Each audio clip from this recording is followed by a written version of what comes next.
What's up, YouTube? It's Joe Catchpolia sitting on the couch making some money investing in fractional real estate online. Today, I'm going to give you a little update on my Groundfloor portfolio and their website. They changed a couple things around. I just wanted to, if you've watched, some of my other videos and I've shown you how to do a couple things, I just want to show you where to find those things now, but also give you an update on the performance of how my portfolio is going. I've had now several that have fallen into what they call the extended category, and I want to show you how that's affecting me so far. But before I get into that, well, first, please like and subscribe. Also, any platform that I mention on here that I'm invested in, I'll have a link in the description below. And we have a Discord that I've created for just general discussions about fractional real estate investing. That link is also in the description below. But what I want to tell you is a couple of things that are coming up on the channel too, and then I'll jump into the ground floor update. One, I'm going to be doing a video on this 150 Panoramic Way. It's just taken me quite a bit. This is another property. It's a student housing property on Collab.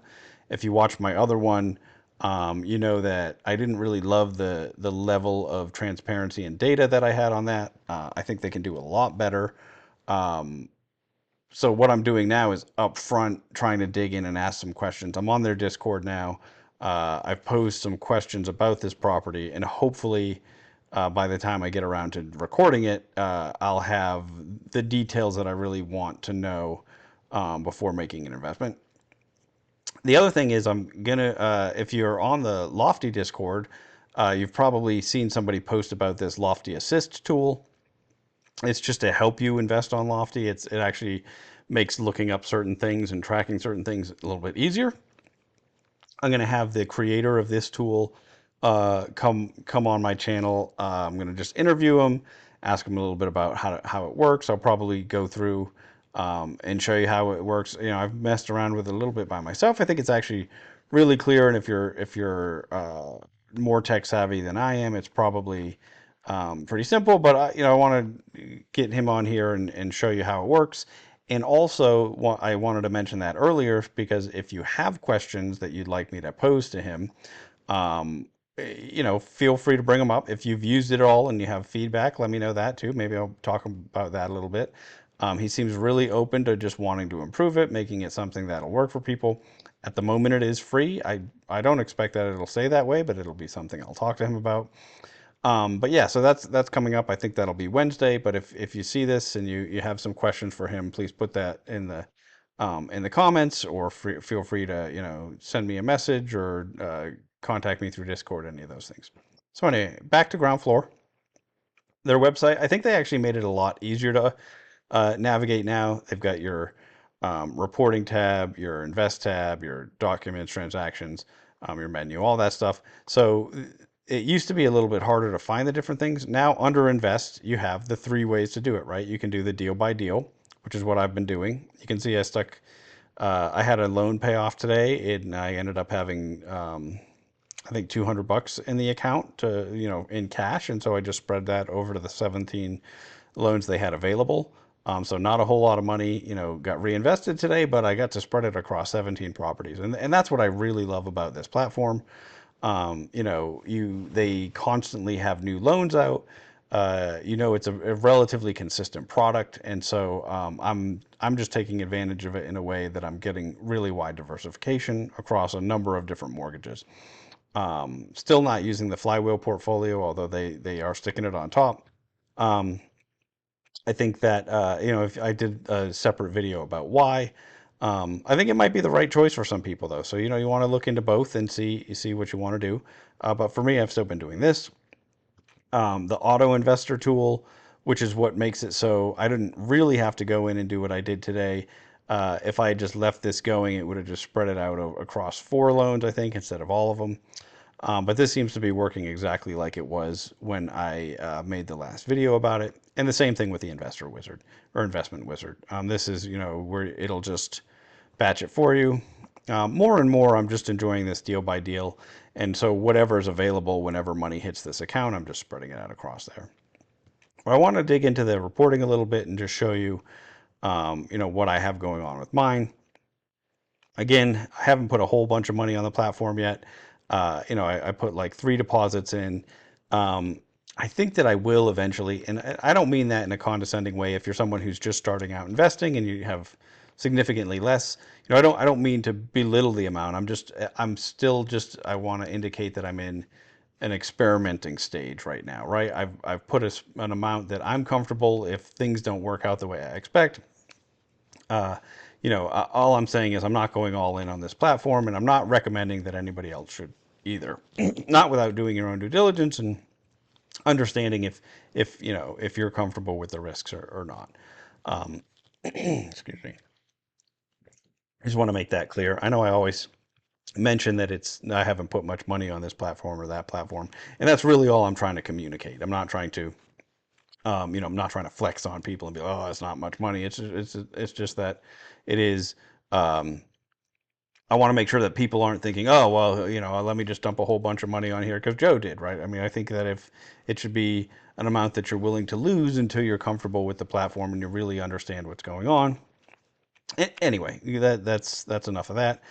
Um, you can see, so I have one extended loan here. This is what they use this term extended, meaning that they're not in default, but they used to have a little icon that you could click on and it showed that like extended meant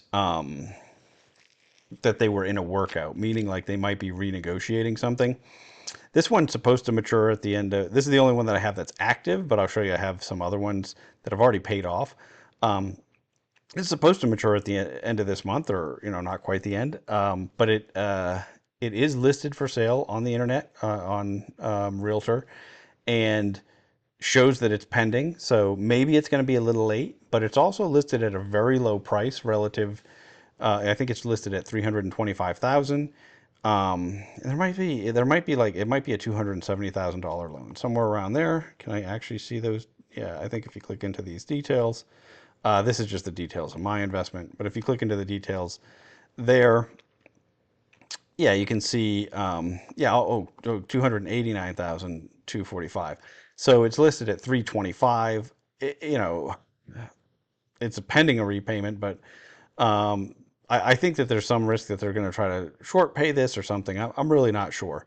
But that extended doesn't necessarily mean it's going to be late, but it means that there's some sort of workout happening, some sort of like negotiation that in mortgages when you have to renegotiate. We always refer to that as a workout.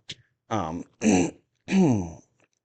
so let's see. What I wanted to show you. Well, one, they added this cool little feature where you can see a map of all the ones that you've had repayments.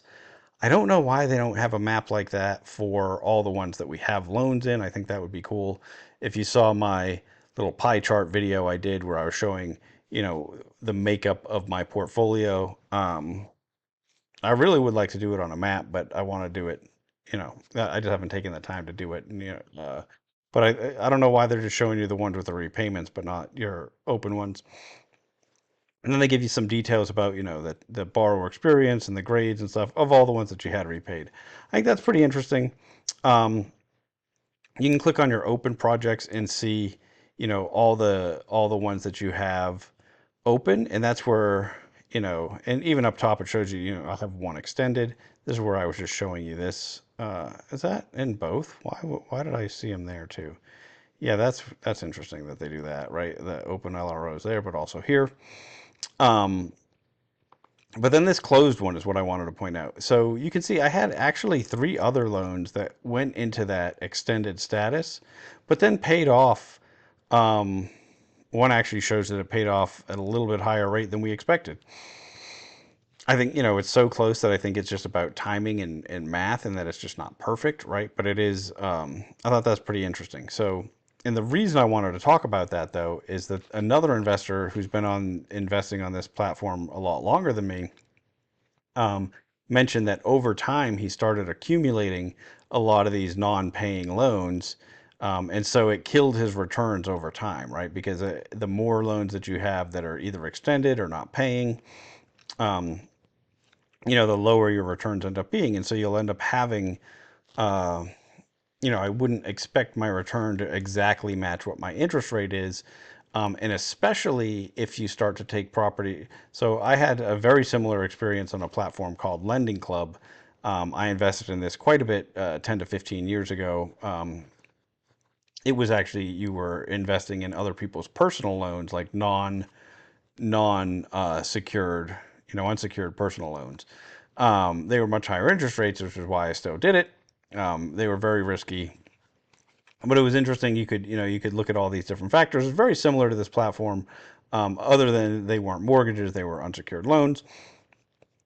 But over time, my returns were great. But as I started taking money off, especially the ones that were left were the non-performing loans, and so that my returns really, got pretty poor there.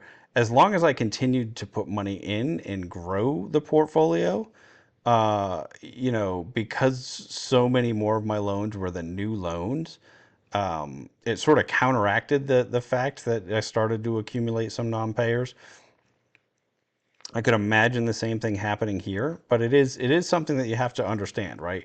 Whatever your stated interest rate is, over the long run, that's not going to be your return, because you will have some that don't pay according to what they're supposed to if you invest for in enough properties over a long enough period of time, right? So I'd expect my return, like, it's not going to be 11.35%. It's going to be something lower than that. And how much lower is who knows? I mean, it's going to be um, anybody's guess. It depends on what's going on in the economy, whether or not they did a good job doing their due diligence on these. All sorts of things can affect what those returns are. If I accidentally put too much money in the one that went bad versus because I'm not spreading it all out perfectly. You can see today I put a very, just 10 or 20 bucks into each one of the loans because it just happened to have a payoff of 190 and there were 17 loans available. So I spread it out. But I have some of the loans that I've got around 500 bucks in, right? So because that balance isn't perfect, if one of the ones that has more money in is the one that defaults, it'll hurt my returns more than if it's one that's the smaller, right? And I just want to mention all that because um, you know, I do pick I of all the platforms I'm looking at, this does strike me as being the safest. It doesn't mean though that these are like guaranteed returns, right? I mean, it is something that you just have to really think about.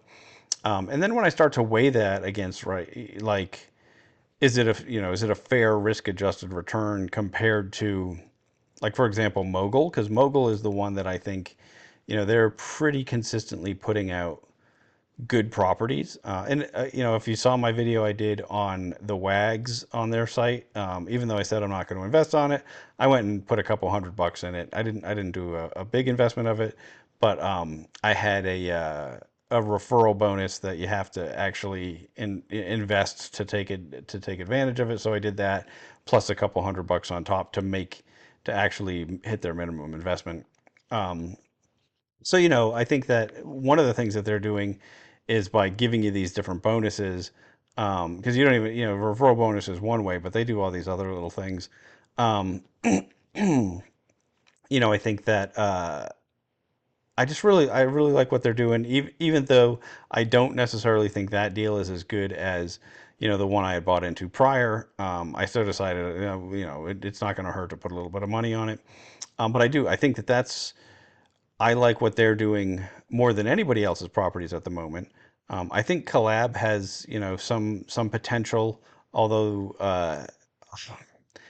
a lot of the returns that they're, telling you that are expected are based on their appreciation, and they're just not doing a good job of telling the story of why I should believe that level of appreciation is going to be there. It doesn't mean that it won't, but so far they haven't really convinced me, and I hope that they, one, can give me some better answers to some of their questions, but also to maybe, um, change the way they're presenting some of the stuff too, and to maybe tell a better story. And then, as far as, I'm always talking about Lofty on here, and I think there are some fantastic returns to be made on there, but I think you have to put in the work, right? And so that's a completely different platform than this. And, so across the board, like, I think that I'll probably do similarly as well, especially when you start to think about like the return on the time you have to spend on some of them. on a risk adjusted basis. So like if that's true, well, why do I want to do spread money across all of them? Well, one, I think when we talk about, I don't think I brought it up yet today, but I think there is still platform risk on all of them. Um, Groundfloor does strike me as being, they've have the longest track record so far. Um, but it still doesn't mean that they couldn't go under tomorrow, and then you have a really hard time, liquidating your positions. And the same thing with any of the platforms, right? And so I think over time, some of them could be outcompeted by one another, or you just never know. And so I think that in addition to having like a diverse portfolio on each platform, uh, I'm trying to diversify across them as well. So that's basically all that I'm saying.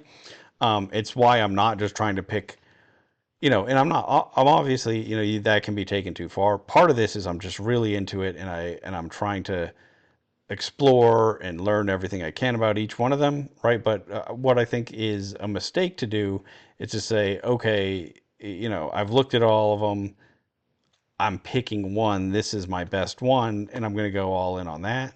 Um, for me, I think that it's just, I just never want to do that, right? I never want to just put I never want to have such concentrated risk. And so, um, but if you don't have as much time to devote to it, or if you're in a situation where you're really focused on just accumulating wealth more than protecting it, you might have a different view, right? You might, I know there's some people that are all in on any one of these platforms, and it's because they have a specific goal. And, um, and for a lot of people, this might be something, this is what you're doing with your like extra play money, and you have most of your money in your 401k or something. I think that that's a perfectly fine choice too, right? I mean, I'm not here to tell you uh, what to make in investments, just what I'm doing as far as on the different platforms, and trying to share my real estate knowledge and experience when it's applicable, which I think for ground floor it's the least applicable because I'm just buying a little piece of every single one.